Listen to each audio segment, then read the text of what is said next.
Everybody, welcome to another installment of Show to V with Mike G, the show of life, the show of Dublin, the show of whiskey, the show of craft cocktail movements, awards, and so much more. Today with the global brand ambassador for Teeling Irish Whiskey, Kevin Hurley. He spent a few days in Texas touring around San Antonio, Austin, and Dallas, and he stopped by to talk about really what is the resurgence of Irish whiskey and what is the culmination and emergence of a Dublin cocktail scene. He was at the forefront of it. It is no question that he is one of the most brilliant minds in the Irish cocktail movement, and no wonder that Teeling Whiskey pegged him and poached him for such an amazing role. So Kevin and I talk about a lot of things. We sip through the single malt, the small batch, and the single grain versions, marks, if you will, of Teeling Irish Whiskey. And honestly, they're all incredibly exceptional, and I am really, really happy with them and supportive of a 46% ABV. Give you a little bit more punch and break out of that modesty that is usually in many Irish whiskeys at 80 proof. All right, so I'm going to get over my obsession with proof, I promise. But I hope you guys enjoy this chat with Teeling Irish Whiskey's global brand ambassador, Mr. Kevin Hurley.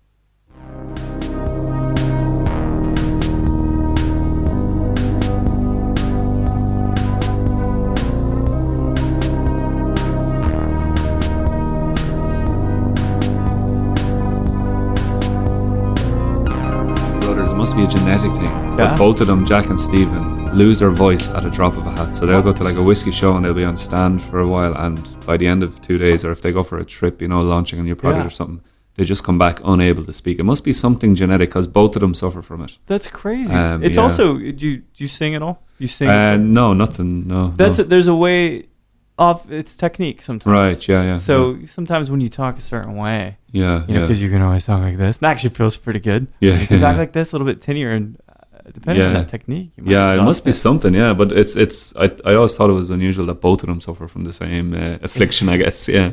Well, I think whiskey helps. That's what I hear. It should lubricate the voice. Yeah. That's right. That's an Axl Rose solution, from what I understand. Yeah. Okay. Yeah, always helped him get on stage and probably. It's good enough for Axl. Who might argue? If it's good enough for Axl. See, that's a hell of a marketing campaign. Well, there we go. Yeah. Helps you sing better. Irish whiskey. Yeah. So you're on this kind of let's call it a micro tour, right? Mini tour. Yeah. A mini tour. Yeah. How often do you make it back to Texas? To Texas usually, maybe once, maybe twice a year. I'm in the States, I would say 8 to 10 times a year all told. Well, that's so long periods of time, just a few days. Usually it's I'll never come for less than a week. There's no point traversing the Atlantic if you're going to only stay for a couple of days. So I come for a week minimum, and then often 2 weeks, and then I like to try and get home. I wouldn't really typically do anything longer than 2 weeks because when you're doing these tours and when you're working, it's not 9 to 5. It's 9 till midnight and past it, and then up again for 9 it's again. It's like whiskey 1, whiskey 2, whiskey 3, right? That's it. It's so it can be taxing. So I try to get home regularly enough and break it up a little bit maybe. So I was in New York like 3 weeks ago, and then I was home for a few days, and then I went to Sweden for a few nights. Stockholm, right? Stockholm, yeah. Stockholm was cool. They've a crazy whiskey fair over there. Is it really? Yeah, so it's called the Cinderella Viking Line is the name of a cruise ship that basically cruises from Stockholm over to Finland on a regular basis. Okay. But what they do once a year is they clear out the car deck and they don't allow any cars on it. They lift up the anchor, so technically they're at sea. Okay. Yet still in the port of Stockholm. And it doesn't move. And they open a whiskey fair, right? So they got all major brands, and it's crazy. And they have like really, really limited release whiskeys. Yeah. So I know Macallan were doing something exceptional where the queues out the door for like they only had like 10 bottles per session. Oh, it's amazing. And people were running like Black Friday over here in the States and like pushing each other out of the way to try and grab these 10 bottles that they had. And did you guys have that 33-year out there? We didn't have the 33. No, we had our old 30-year-old out there, and we had our old 26, which was cool because we don't have a whole. I don't see that very often because that's all sold through. So that's rare enough whiskey. But this cruise ship had a few bottles of it in stock. So basically, they set up the fair. We sell the whiskey for like 3 or 4 hours at a whiskey trade show, like you'd understand. But it's like outside, right? It's kind of cold. No. So it's on the car deck of the ship. Okay. Yeah, so it's under deck. You're below deck, so no natural light or anything, and you've got all of these crazy Swedish whiskey, aficionados and fans, sampling all this stuff. So inevitably, everybody has a few whiskeys, and then everybody goes back above deck, so out of the car deck, and then they set sail. And they set sail to this island out halfway between Sweden and Finland. So you're literally locked on the boat with all of the people that you and there's nowhere to go. So you end up having dinner with them. They're all got and then they're all they see, oh, you were at the stand. So the whiskey show never ends because they're just asking you about it. And they get loose, man. They get crazy in Stockholm. They know how to drink and they enjoy their whiskey. So there's like a nightclub on board that everybody goes to. So a self-contained party boat. There's a casino that you can. Casino? Yeah. No, it's the limit is like $5 bet or something. It's nothing crazy, but it's a bit of fun. And then what happens about like 3 a.m, you feel the boat stop, and it stops for long enough at this island halfway between Sweden and Finland, where a guy can get off, basically get a form stamped. And it means that everything that they've bought was at duty-free prices. So that's great. So that's why people go crazy for it, because they can buy really expensive whiskeys. Save hundreds of dollars. Exactly, yeah. And then literally the boat stops, the guy gets off, gets the form stamped, it turns around and goes back to Stockholm. So it's back in Stockholm by 11 a.m. the next morning. It's incredible. Yeah, and they do that like 3 or 4 days in a row, and you get trapped on this boat as a whiskey rep. I mean, it sounds pretty good. A lot of bad movies start that way. Yeah, exactly. It's like a mix between Die Hard and Speed 2 or something. Exactly. Speed 2. Yeah, but a lot of fun, but grueling. It's hardcore whiskey trade show. It's, as let's say a spokesman, as this global ambassador, is it that you're it's barraged with questions? Is it technicality stuff? What do people really ask you about? It can be. It can be so varied. It keeps it interesting, So especially at something like a trade show or a consumer evening, you never know the group that you have with you. So always before I start, I try to get some idea of. We'll say if I'm doing a consumer tasting for a group of maybe 20 or 30 people, I try to get some idea of what the knowledge in the room is like, because if you pitch it too basic for the whiskey aficionados, they get bored, they switch off. It can reflect badly on our whiskey as if we don't know what we're talking about. If you pitch too high, you end up alienating some consumers who might be just getting into whiskey, and that can scare people off the idea of getting into the whiskey world. So I suppose the benefit is that we're an Irish whiskey, and what that generally tends to mean is that we don't take it too seriously the way some whiskey making regions will take it, where they get really giggy. We're not too stuffy about it, We as a people, I suppose, are a bit more casual about things. So that I think that kind of comes through in our whiskey, and we don't. Yeah, it's too important to take it this seriously. Is a line I like to use every now and again. So. I think that's true. I think that we both know a bit about whiskey. We drink it. We've traveled. We've talked to people about it.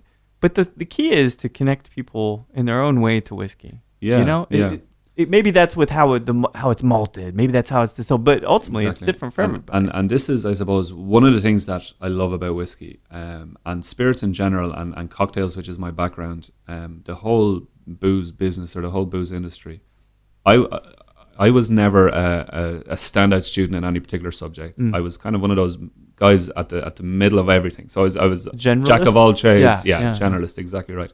And what I love about the booze industry and whiskey, it's part history, because you got the history in there and you can get really in depth into that. It's part science, because you've got like chemistry, you've got how the spirit distills. Sure. It's part art, especially when you get into it's part marketing and business, and it's so varied and so interesting. You can I suppose satisfy a lot of your own personal interests within the industry. So I find that really, really interesting. And again, to your point, you got to find that bit that makes it interesting to the person that you're tasting on it. What is it about the whiskey maybe that might interest them? Is it the science bit? Is it the bit, are they really geeky, we'll say, about the distillation process or the yeast that you use? And, some people get into, the real in-depth, and then some people don't care, and it's just like how good it tastes, how it makes them feel, and it's the art of it. The art of it. Yeah, I think you're right. I think you get some chemistry people, you get some artistic, creative type, you get business people. It's like, why did you choose that bottle type? Why did you print on that type of paper? That's it. Why did you choose that bottle? Well, it's an investment whiskey. I know. I'll never open it. I don't know what it tastes like, but I know that it's going to give me this return in 5 years. And it can be a business like that at times. It's strange. It takes all kinds to enjoy whiskey. Well,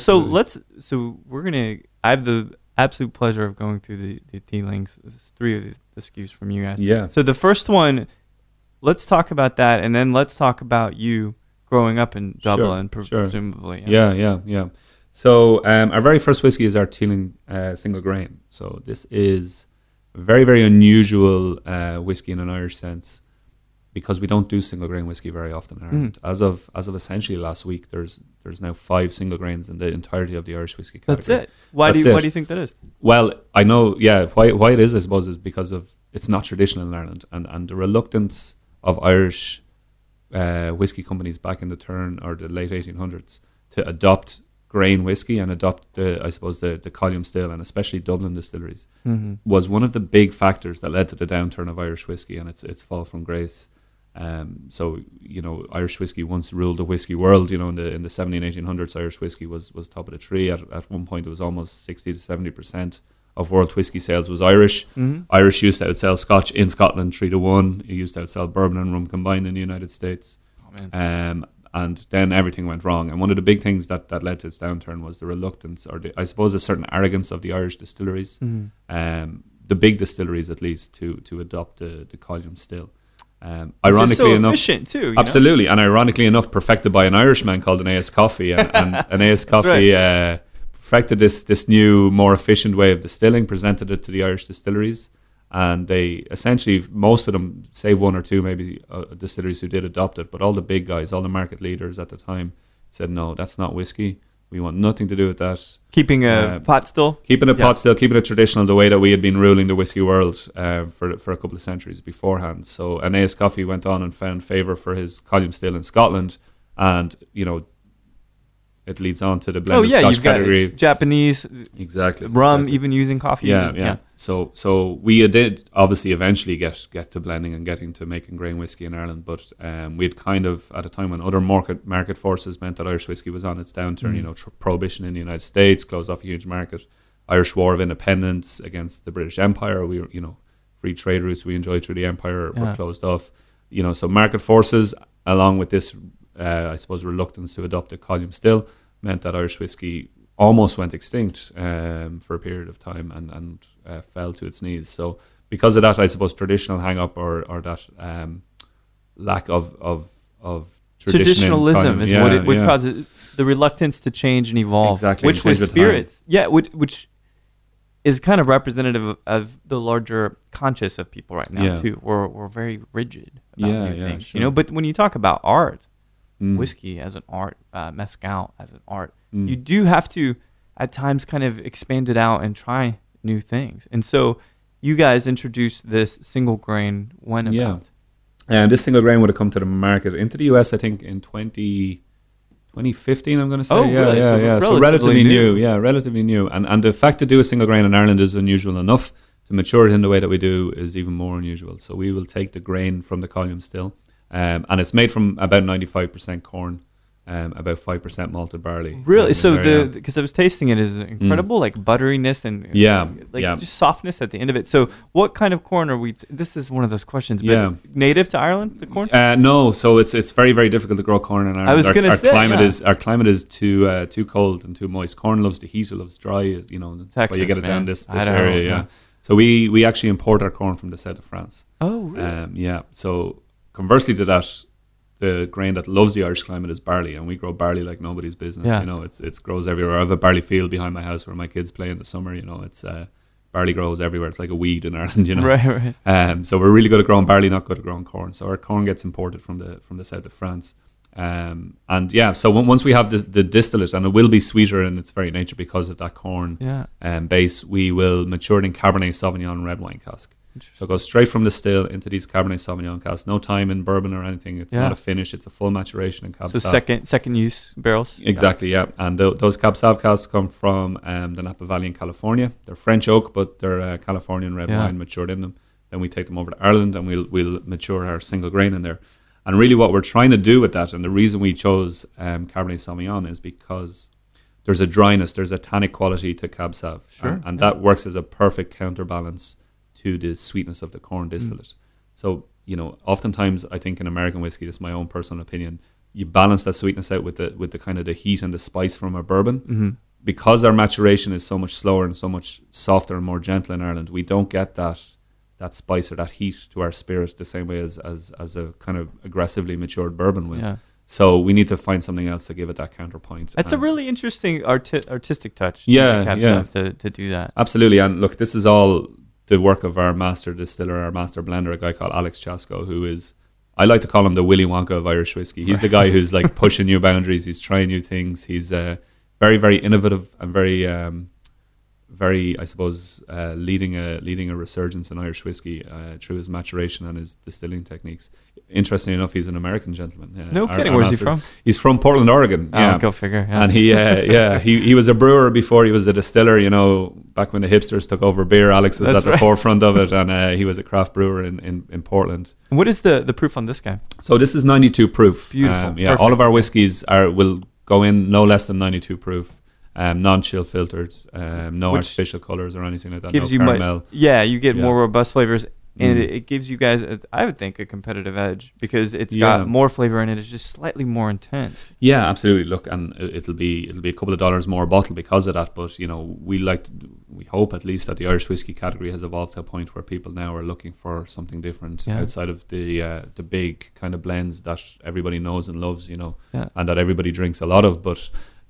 At a certain point, you go, what's next? We've had those whiskies. Okay, there's more to explore in Irish. What's the next thing that I can have? And we like to think we're that what's next. We're going to be a couple of dollars more because we're a higher proof. We do smaller batches. We're not owned by some big multinational that has very deep pockets. So we're an independent distillery. It means that we're always going to be a couple of dollars more, but we like to think there's going to be value in those few extra dollars. It's an exciting flavor because it does pay homage to the old kind of what I'm used to with Irish, even though it is corn, which is different, but it has that softness and that which I've really come to love. So you are born and raised in Ireland, is that correct? Born and raised in Ireland, yeah. Born in Dublin 35 short years ago, and I grew up in Dublin. Actually, the hospital I was born in is about 300-meter walk from our distillery. That's it? Yeah. So I was born just up the road from our distillery. I lived in Dublin for about 6 years, and then I moved just outside of Dublin to the countryside. What brought you to the countryside? Just our family moved. I suppose my parents would have always been country people. My father would have grown up farming, as would have my mother. So I suppose the city when they had me didn't seem as appealing to raise a child. So we moved out of the city. But the great thing about Ireland is, you can drive 20 minutes out of Dublin and you're in the countryside. So, I was always very connected into Dublin city. It was a 20-minute drive from where I grew up. And then once I'd finished, I suppose, high school, as you'd call it. Sure. Went to university in Dublin, and my whole working life was spent pretty much in Dublin. So for architecture, did I hear that correctly? That's right. Yeah. I have a degree in architecture architectural technology that I've never used. Which is weird because typically in the States anyway, it's pretty lucrative industry. Yeah. And it would have been as well. It's just I couldn't love it. I loved studying architecture. Yeah. And I loved studying the art and the buildings and the design and this grand scheme things. The aesthetic, perhaps? The aesthetic of it, yeah. But then, it's a fascinating discipline to study. But then when I got working in it, and I worked as an architect for maybe 6 months, it was behind a desk. It was, very 9 to 5. Yeah. I could go my whole working day without interacting with any other person in the office, and I was sitting down at my computer doing layouts for sewage plans of an apartment block, and I was like, this isn't capturing me the same way as studying Frank Gehry's beautiful buildings, Yeah, Frank Lloyd Wright. What's interesting, actually, I was talking to Jane Maurer the other day. Oh, yeah, and, good friend of mine. She's also intensely interested into...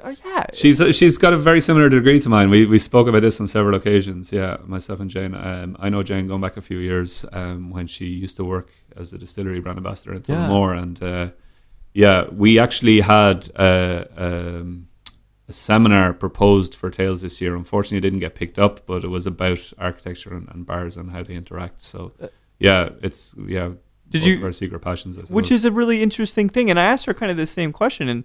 And so when you think about design or you think about architecture and art and those kinds of things, because there's always very parallel to whiskey, what kind of inspires you from an aesthetic perspective?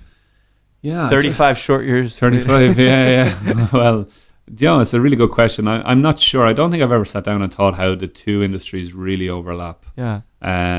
For me, architecture, again, was fascinating. I liked the idea of construction and how things, so there was an engineering element to it as well, obviously, along with the art. So maybe it's just that same thing that we spoke about earlier, that multidisciplinary, not too pigeonholed. But I very quickly found out that, I was more of a motivated by interacting with people, and I suppose I'd bartended my way.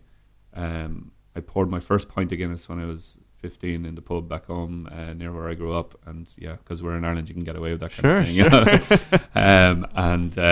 Bartended 20 years this year would mark my 20th year in the service industry, I guess. Was it genetic at all? So my mom was in the industry, my dad's still in the industry. Your folks? No, not at all.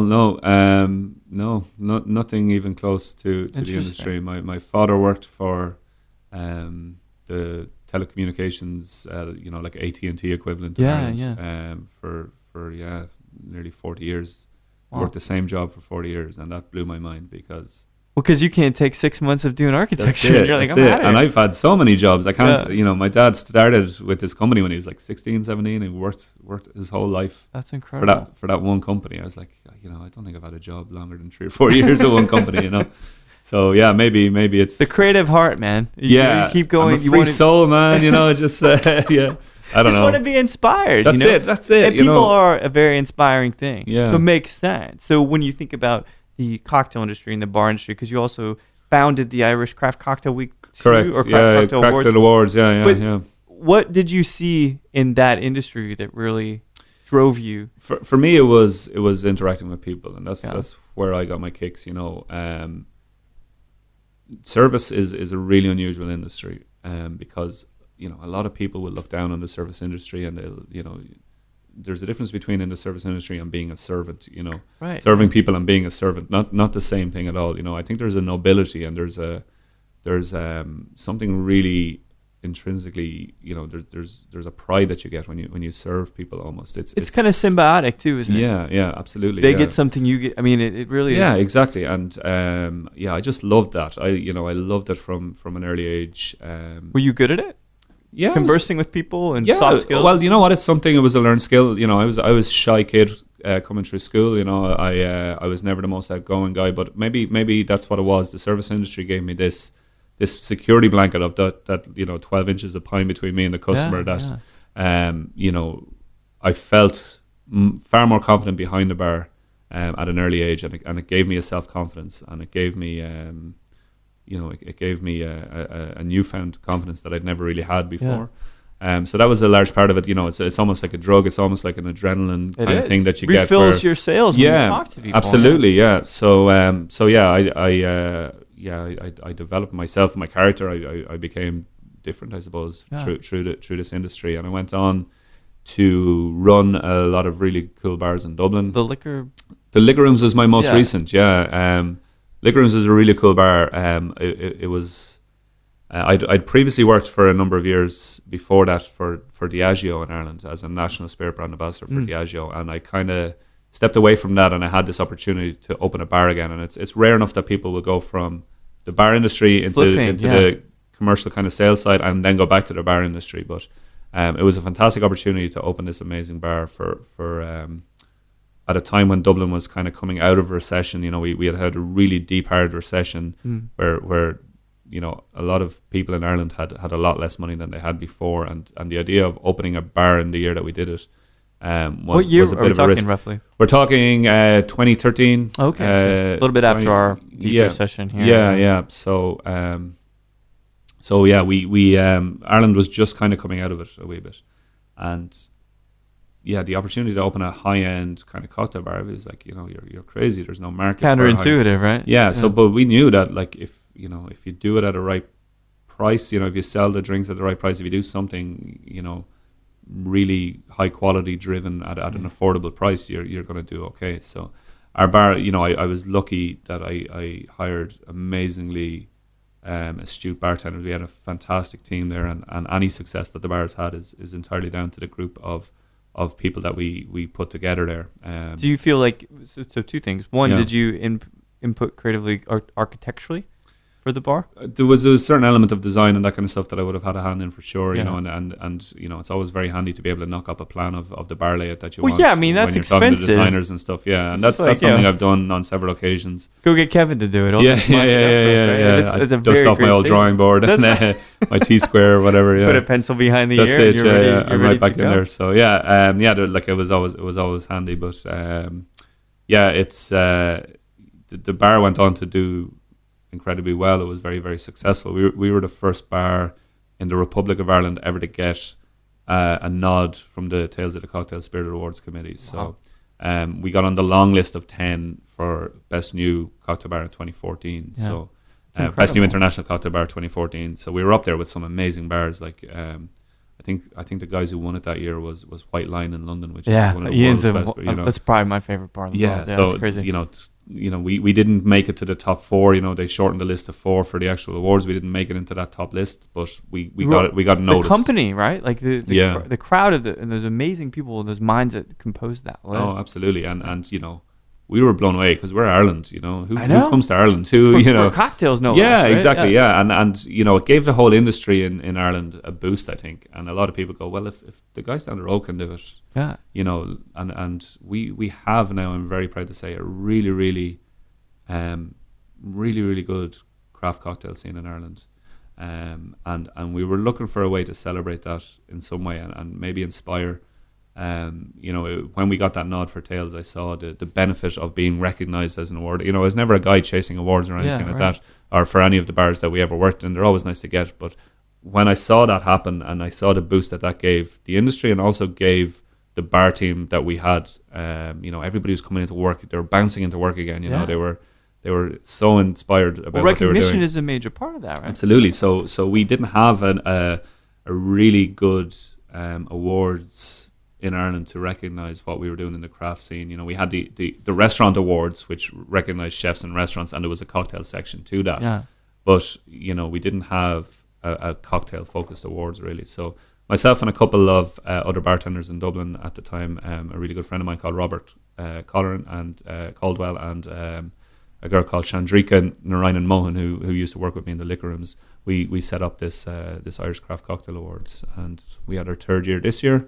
And it's turned into the social event of the calendar. Every cocktail bartender that's incredible. Comes out, and we had a great night. We had almost 300 people at it this year. What type of awards are we talking? What would be an example? It's the classics. It's we're very open about the fact that we've literally ripped off the Spirit Awards from Tales of the Cocktail, and we used a very similar format. But the categories are your classic. Best bar, best bartender, best cocktail menu, best mustache. No, not yet. No, not yet. But best sleeve tattoo. But But we're working on it. But it's great fun, and really, what it is, we say the awards are secondary. It's just a chance for the whole industry in Ireland. You're just boosting morale, get together and have a blow. We purposely had it just before the Christmas madness hit, so we have it the last weekend in November, because it's your last chance as an industry to get together before everybody puts their head down and goes crazy for Christmas. Yeah.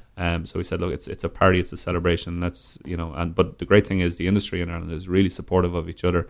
The guy who won the best bartender this year got carried up on stage shoulder high by other bartenders. That's amazing. Which is how support, and that's what I love to see. There's literally support for the bartender. Physical and emotional and every kind of support you want. Yeah.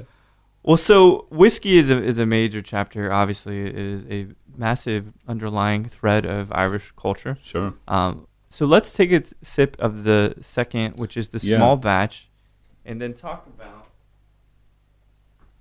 how the fortuitous evening occurred where you realized you wanted to work for Teeling. Teeling was and still is my dream job. I'm so incredibly fortunate to get to travel the world, selling Ireland really, as much as Irish whiskey, which is fantastic. But the way I suppose the job came about was again thanks to the liquor rooms. when we were working in the liquor room, it was the first bottle of Teeling came across, and it's this drink or this whiskey that you're having now is their Teeling small batch. We had a gentleman working for the company at the time called Mick, and Mick came in with a bottle of Teeling, and he basically just slid it across the counter and said, "Here's a new whiskey, see what you think." And he turned around and he walked out, and that was a bit kind of, because usually you have the hard sell, and he goes, here you go, see what you think, and he walked out, and I was like, wow, okay, well, that's kind of a unique approach, but I really appreciated it. He basically said, look, let the liquid speak for itself, and I'll come back in a week or so and see how you like it.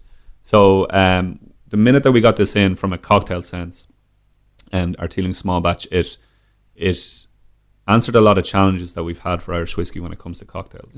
And I was talking to some bartenders down in San Antonio last night about this, and they were repeating back to me the same things that I had thought to be true, which is fantastic. But Irish whiskey by its very nature has been, in the recent history, distilled and blended to be quite light, and as a purpose, almost neutered. Exactly, honestly, yeah. and trying to make it the anti-Scotch almost, and that's the way Irish whiskey was sold for a long time. If you don't like Scotch and its big, bold, heavy flavors, here's your soft, inoffensive kind of alternative. Sure. But real quick though, that is not representative of the Irish people. You guys are not passive. You're outspoken. That's true, I suppose. Yeah, but look, it's something that had to be done, and credit to those who did it, because it saved the Irish whiskey industry from extinction, because we wouldn't have been able to compete with the Scots at the time at their own game. So, but what that means in a cocktail sense is that the spirit can oftentimes get lost in a cocktail. You're talking very grain forward spirits, and grain is much more difficult to mix with than we'd say malt, because grain is lighter, it has less structure to the spirit, so you have to be very, very delicate with it. Yeah. In an ideal world, we'd all be making cocktails with single malt whiskey, because it's got structure, it's got complexity, it's got depth, character. You can throw in citrus, you can throw in liqueurs, you can bash it around with ice, and it still comes out tasting like whiskey. Sure. But people don't necessarily pay for single malt cocktails. So your next best bet is to pick a blended whiskey with a high malted barley content or a decent malted barley content in there. So first things first, Teeling small batch had that. We use about 30%, 25-30% malt in the blend. So that's a decent jump against a lot of the other entry-level blended Irish whiskies. The second thing then was that it's that extra ABV, that extra proof. It's 46%, 92 proof. Yeah. So again, extra alcohol in there, which means that when you're mixing with it, you've got a bit more elasticity in the spirit. You can dilute it a bit more, and it's still going to have that alcohol. Still have a backbone to it. Yeah. And then the third thing that really set it off for me was how we've matured this whiskey. Please tell me, because I'm getting that back about, and it just blew me. I made a real weird face, which you can't see. Yeah. That's incredible. So what? So how is this one treated? The way we mature this, we take the grain and the malted barley components, we mature them separate to each other in first and second fill American bourbon cask, and then after about 5.5 years, we will blend them together in that ratio, that 70-30 ish ratio. But then we'll take them through a secondary maturation, a finish of somewhere between 6 to 9 months in a rum cask. Okay, that's Central American rum cask. Yeah. So that brings in all of this amazing tropical fruit note to it. You get that original, obviously, from the bourbon. You're getting that vanilla. You're getting that spice, that cinnamon, I suppose. Yeah. And that rum cask though brings in all this, for me, mango, papaya almost kind of note to There's a crisp kind of almost acidic note without being like palpably acidic, but it really is. It's nice and crisp and tight on the finish. Absolutely. Whereas sometimes rum cask can give you a wobbly or a flabby finish, I know what you mean. Yeah. Which is good. It's still very unctuous. It's very dessert-like, but this is actually more refined. It's tighter than that. Yeah, sure. It's 6 to 9 months of a finish. It's relatively short in an Irish sense, but I suppose the other thing that Alex, our master blender, talks about here is the marrying process. He allows the grain and the malt to marry in the rum cask. Rather than, we'll say, finishing them separate and then blending it before it goes into the bottle, he'll blend it first and then marry it in the rum cask, as he says. And what that means, the best way I can describe it is, it's like when you make, we'll say, a big one-pot dish like a casserole or a stew or something like that. And you eat it on the first day and it's good, but the second day it's better, and by the third day it's really kind of developed flavor, and leftovers taste better than the first. So it's this idea of flavors developing together, and it's the same. It's like any idea. Good broth, right? Any of the ingredients individually, they're good. Yeah. If you let that simmer and you let those fats come out and kind of congeal and all. Yeah. So I completely get it, and that's a really shrewd way to approach the blending. Sure. And that's the goal on this one. So, Alex says nothing magical really happens after, we'd say, 3 or 4 months. Starting to take on the rum, but it hasn't developed. But something magical happens at that 5-month mark almost. And he said you can almost time it. It gets this extra layer of complexity to it. It's really something new evolves. And he's, the hairs tingle up in the back of his arm, and he goes, "Yeah, okay, it's ready." It's when you taste it, Yeah, for sure. So this made a very attractive company. I mean, they pursued you. Did you pursue them? It was a bit of both. So I got behind this really, really quickly, because it answered all of these challenges that I had for us. We started putting a few cocktails on the menu. I did a video for the Irish Times newspaper in Ireland.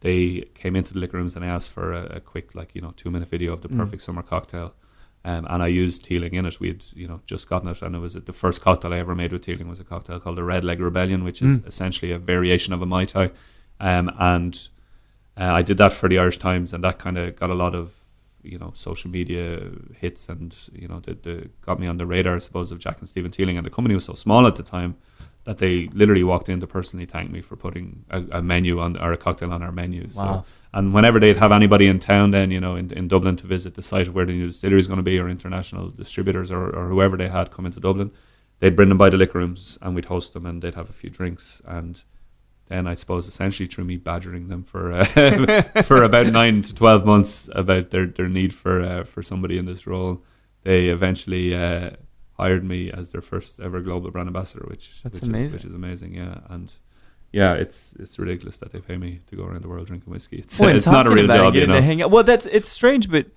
what about the health side of it? I think it's something that's a very important issue to address, because people are passing now because of this lifestyle. And you're 35 short years. Yeah. Apparently. And this is tough, right? Yeah. To both hang and be social and balance and also enjoy the wonderful whiskey too. Yeah. So for you, do you have any kind of framework for going out that any limits or anything? It's something that's this will be next month will mark my second year with Teeling. Wow.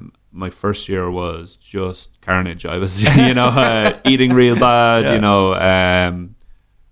just indulging, I suppose, in the lifestyle a lot, and my second year now is all about, and definitely my third year will all be about redressing that balance. And I'm lucky I've got a wife at home that looks after me incredibly well when I'm home. She's amazing at keeping, I suppose, our family on a healthy track. Takes a strong woman. Absolutely, and we've 3 kids as well, and she keeps our family eating very, very well. She's very passionate about organic food and cooking and eating well. So when I'm home, I tend to eat very, very well. When I'm traveling, that all falls to shit, and I just it's at the end of the year, it's like, well, as long as it's 6 months good, 6 months bad. I want to be one of those brand ambassadors who packs his sneakers in his luggage every trip. And we have one of those who works for us, a guy called Hugh. He's our commercial manager for Europe, and he gets up every single morning, no matter what he was doing the night before, and he'll have his sneakers with him. He'll go for a run around whatever city he'll be in. And I want to be that. I want to be more Hugh, I think, for year 3. But for my first couple of trips, I packed my sneakers, and they just ended up taking space in my luggage. And then the sneakers went out, and then maybe a bottle of whiskey went in to take its place, and I started. It's like symbolism, right? Yeah, exactly. So no, I need to get better at it. I feel sometimes like I'm on the cheeseburger tour of North America when I'm over here. We're good at that. Yeah, that's the thing that we're good at, is eating in America and making lots of cheap, really fast, tasty food. I think I'm going to start a blog, the cheeseburger blog. The cheeseburger. Yeah, it lasts maybe 18 months before you pass. Exactly. Yeah. Can't wait that long. But so it's interesting, this kind of rise to a global role for you. Sure. With this just coming up on 2 years. Yeah. Someone that maybe was just kind of honing their skills socially, now when you're on the road and you captivate an audience, you train a bar crew. Yeah. Did that stuff take a little bit of work and polishing for you, or was it very natural for you to? Yeah, it's something that it's definitely a learned skill. As I say, I'd worked for Diageo for a number of years back in Ireland doing a national role, so that was a good grounding in it. And this was at a time when the recession was in full flow, so I ended up traveling to a lot of secondary kind of cities and towns in Dublin and trying to make cocktails a thing. And so it was the hard yards, I suppose, of the unglamorous side. Yeah, and that was a really good grounding then to qualify me, I suppose, to take on a role such as being the global brand ambassador for a brand. You know, it's a big role, but I feel like I had the foundations there, and plus, you know, all through my bartending career has been teaching, whether it be, you know, educating bartenders who were working with us, or you know, education, I think, has always been a part of something. I had a secret desire to become a teacher when I left. Did you really? When I left high school, I didn't quite make the grades to do it. But you fell into architectural technology through a back door of a system that we have. I was going to say, yeah, it's we had basically, I took the circuitous route around to becoming an architecture technologist, but I just wasn't motivated enough in school. I don't think I played a lot of sport and did a lot less study than I should have. Teaching, I think, was always a secret desire of mine, and now I get to do it in a roundabout way, which is really great. And in your own way. Yeah, and I get to educate, and on a subject that's obviously a passion. So it's pretty amazing. Yeah, it's great. Well, so to talk about the future and a few other things for you, let's punctuate that with the third amazing whiskey here. Yeah, sure. We're up to our single malt now, our Teeling Single Malt. So this is our non-age statement single malt.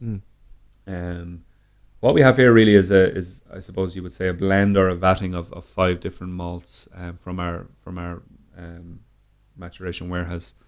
If you imagine 5 malts all being distilled in different years, the youngest malt in here is around 8 or 9 years old. The oldest one can go up to about 23 years old.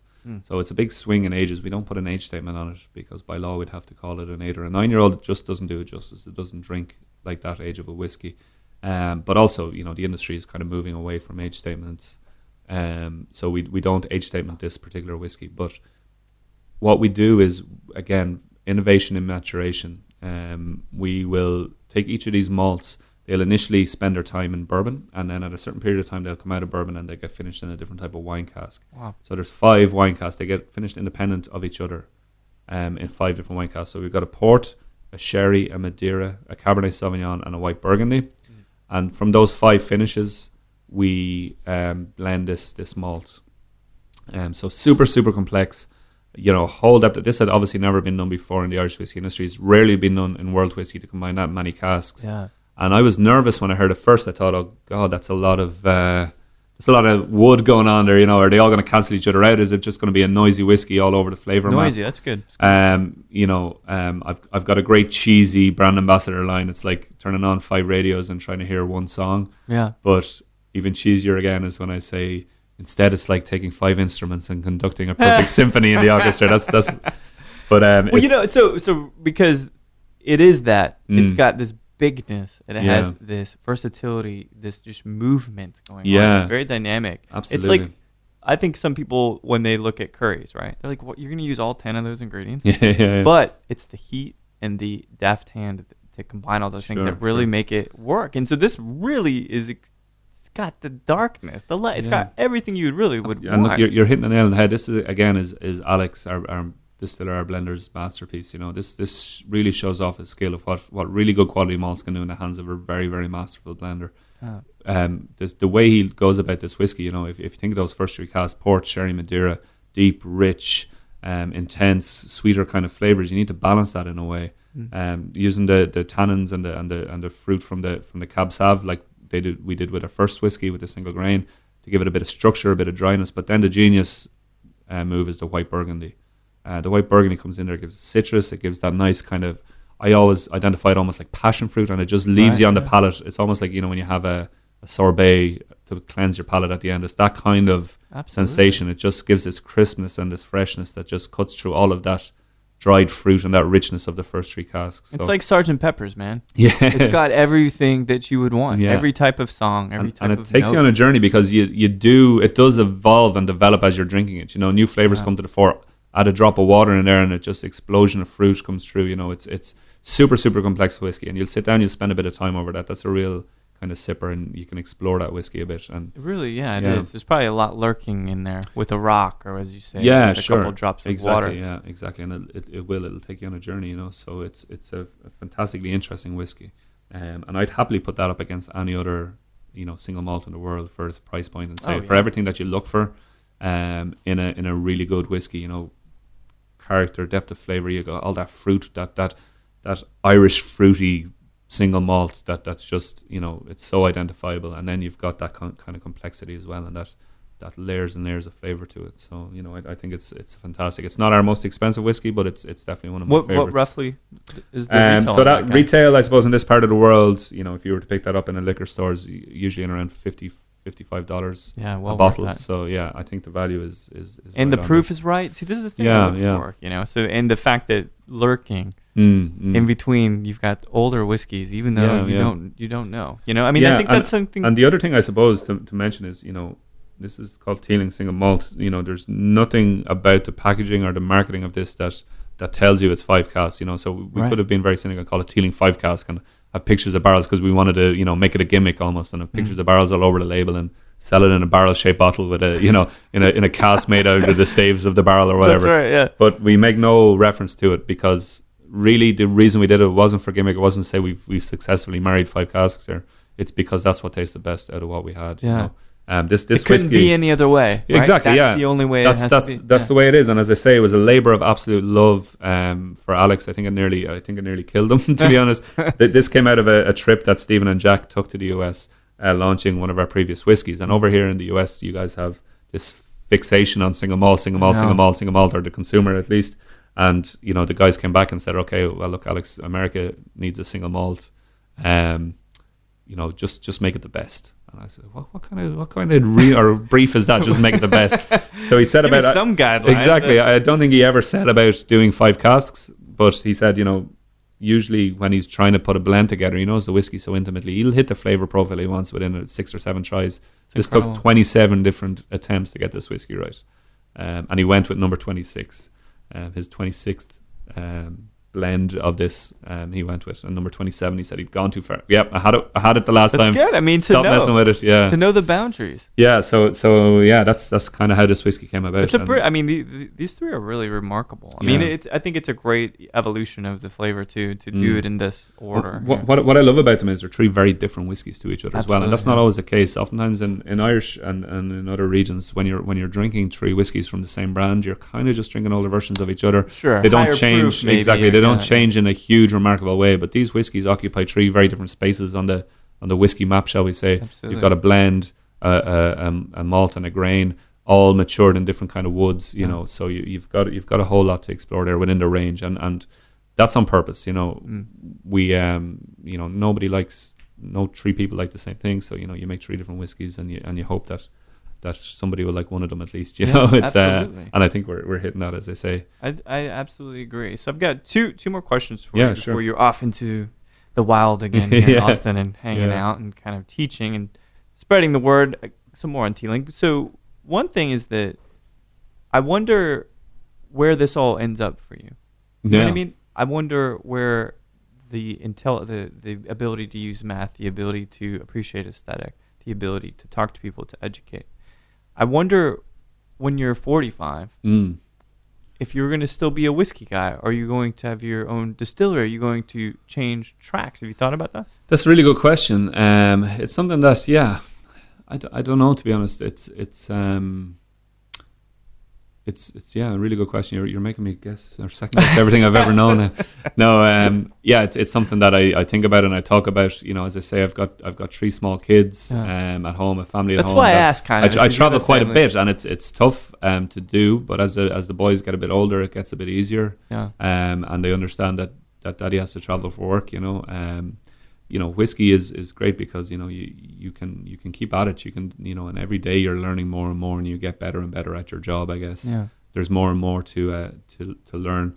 Where does it all end? I don't know. I'm exceptionally happy doing what I'm doing at the moment. There's an absolute future, and I'm in with a company who has a really, really good and strong future. You know, speaking to an eminent Irish whiskey historian, a guy called Fionn O'Connor.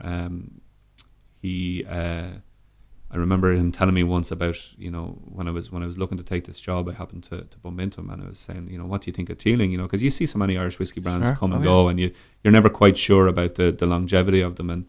And Fionn said, you know, Irish whiskey is in poised for this explosion, right? We have 5 years ago we had three distilleries. Now we have about a dozen producing spirits, with another dozen or more planning to be open in the next 10 years, right? So Irish whiskey is about to explode. You've got all the big players investing in Irish whiskey.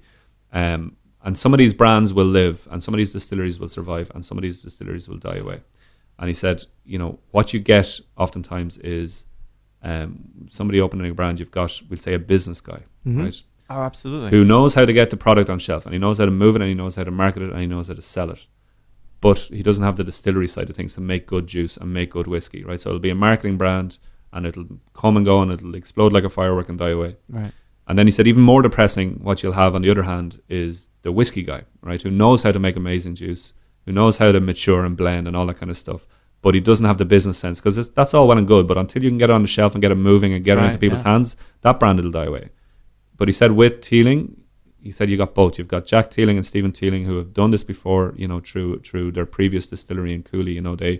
They know the business side of things, and they're astute business folk. And then you've got Alex Chasko, who's running all the liquid, and he's one of the most talented distillers and blenders in the industry, I think. And you've got both of those things together equals real longevity for this brand and for this company. So, and more interesting things on the way. It's incredibly exciting that we have our distillery working again.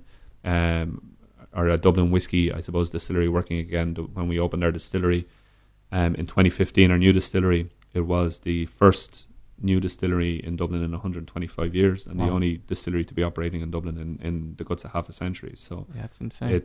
It's really, really cool when the I suppose the place that Dublin had in the world of whiskey. It once was the capital of whiskey world, and much in the same way as we understand cognac to be a separate region from French brandy, and cognac is that premium kind of expression from that region of France. Dublin was seen to be the same of Irish whiskey back when Irish whiskey ruled the world.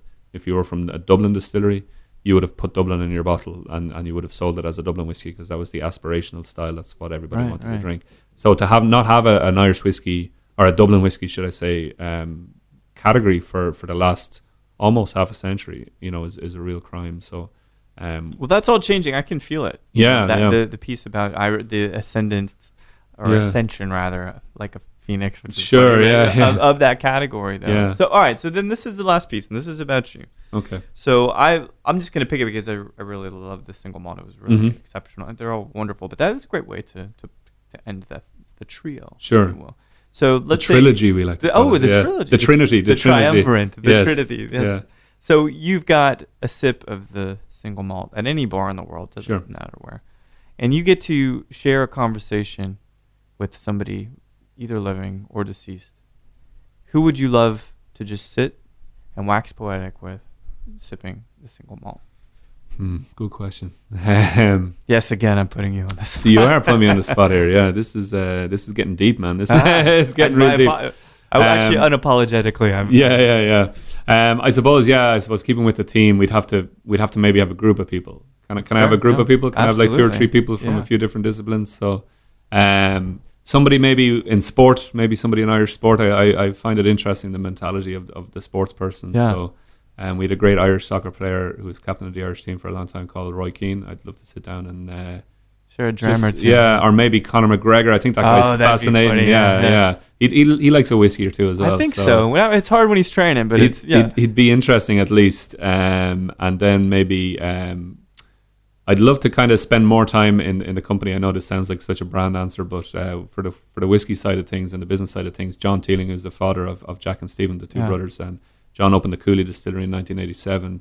In Ireland at a time when Irish whiskey was on its knees, and had a huge part to play in the kind of the revival of the category. So I'd like to sit down and maybe pick his brains and see his motivation and his forethought to kind of to help or to predict, I suppose, the resurgence of Irish whiskey as he did. So he'd be interesting with Conor McGregor, and then I don't know who else. We'd have somebody maybe from. Tell me a music guy. Anybody that inspires you musically? Yeah. Maybe will we sit down with Kanye maybe and see what's going on in that guy's head? I would leave eventually. I don't know how the mix of whiskey would. I don't know what's going on. Would you stop talking about yourself? Yeah, man? Come on. Yeah, no. I like it though. That would be an interesting trinity. Wouldn't it be a fun? Yeah, McGregor might knock Kanye out, and we could. It would be a good end to the night. Brilliant if you would just do it. Maybe knock some sense. Maybe, yeah. Who knows? It's hard to say. Yeah. Well, it's been brilliant chatting, and Love the juice. It's been just a pleasure getting introduced to it, getting introduced to you, and I think you're going to love the rest of this trip in Texas. I hope so. Yeah, look, I always have a blast when I come down this part of the world, so it's really, really cool. It's unlike the rest of the United States. It's the oasis. It feels different down here, and I love it every time I come down. It's always a lot of fun, and Austin is a fun city, man. It's very, very good. Yeah, it really is. So I'll be back soon, hopefully, and we'll catch up with you then. Brilliant. It's good chatting. Thanks so much, Mr. Hurley. My pleasure. Godspeed. My pleasure anytime. Well, there we have it, Mr. Kevin Hurley of Teeling Irish Whiskey, a good gentleman. It was nice to sit down and chat with him and his brief trek in Texas. It was good to talk about health and balance. I think you're going to see more and more conversations, more and more seminars talking about how to balance drinking, balance traveling, and balancing a healthy lifestyle. It's worth noting. I mean, if it takes a great wife to do that for you, so be it. But there are a lot of great options and a lot of things to still be learned about health and balance in this industry. But it's also really wonderful to see Irish whiskey coming to prominence yet again. Teeling is doing a wonderful job with these 3 bottles that I tasted, and it makes me very excited about the future and about the brand recognition and the overall recognition of Irish whiskey as a category. So thanks so much, Kevin, you jet-setting, world-traveling guy, you, for sitting down and chatting with me. And thank you, everybody, for listening to Show to V with Mike G. No matter which albums you're listening to lately, or if you do enjoy the new Circa Waves record on Spotify or your streaming music subscription service of choice, please keep dancing.